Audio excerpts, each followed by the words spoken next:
নমস্কার। আজকের আলোচনা যে বইটা নিয়ে, সেই বইটি বুদ্ধদেব প্রসঙ্গ।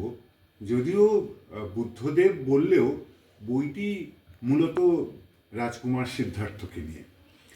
সিদ্ধার্থ আর বুদ্ধদেবের মধ্যে যে পার্থক্য, সেটা মানুষ হিসেবে খুব ক্ষীণ হলেও ভেতরে কিন্তু দর্শনের দিক দিয়ে পার্থক্য অনেকটা বড়। এবং বুদ্ধদেবের এই যে জীবনের প্রথম দিকের এই যে সময়টা তার যে কেটেছিল, সেটা মূলত তার কেটেছিল লুম্বিনী, সেখানে তার জন্ম, এবং কপিলাবস্তু, যেখানে তার বড় হয়ে ওঠা, যেখান থেকে তার মহা নিষ্ক্রমণের আগে পর্যন্ত তিনি ছিলেন।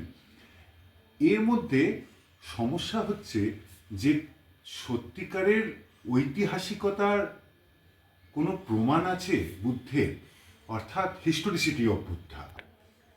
এই বইটি নাম হচ্ছে বুদ্ধদেব যখন সিদ্ধার্থ ছিলেন, কিন্তু বইটির নাম শুধু বুদ্ধদেব যখন সিদ্ধার্থ ছিলেন এটা নয়, তার সাথে কিন্তু রয়েছে ইতিহাসের প্রেক্ষিতে কপিলাবস্তু ও লুম্বিনী একটি ভ্রমণ অনুসন্ধান।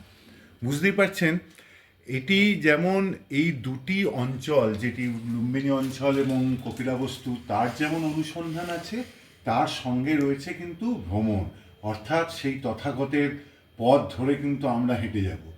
হ্যাঁ, আমরা একের পর এক দেখব তার জীবনের সঙ্গে ঘটে যাওয়া বিভিন্ন ঘটনার সাথে সাথে সেই স্থলগুলো, এবং অবশ্যই সেগুলো যাচাই করে নেব প্রত্নতত্ত্ব দিয়ে।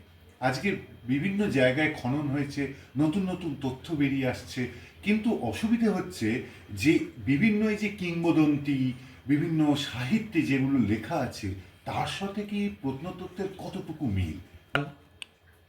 আমরা তাহলে এই ঘুরতে ঘুরতে এইগুলো বিষয় নিয়ে যাচাই করে নেব। বুদ্ধের জন্ম, সেই অলৌকিক কাণ্ড ক্রিয়ার মধ্যে দিয়ে তার যে জন্ম হয়েছিল, সেটা কি সত্যিই ঘটেছিল? প্রত্নতত্ত্ব কিছু বলে লুম্বিনী নিয়ে। আর দ্বিতীয় হচ্ছে কপিলাবস্তু কোথায় আছে, আজ পর্যন্ত সেটা কিন্তু এখনো পর্যন্ত পরিষ্কারভাবে জানা হয়নি। আমরা চেষ্টা করব প্রত্নতত্ত্ব এবং সাহিত্যের আলোকের মাধ্যমে তার অবস্থান নির্ণয়।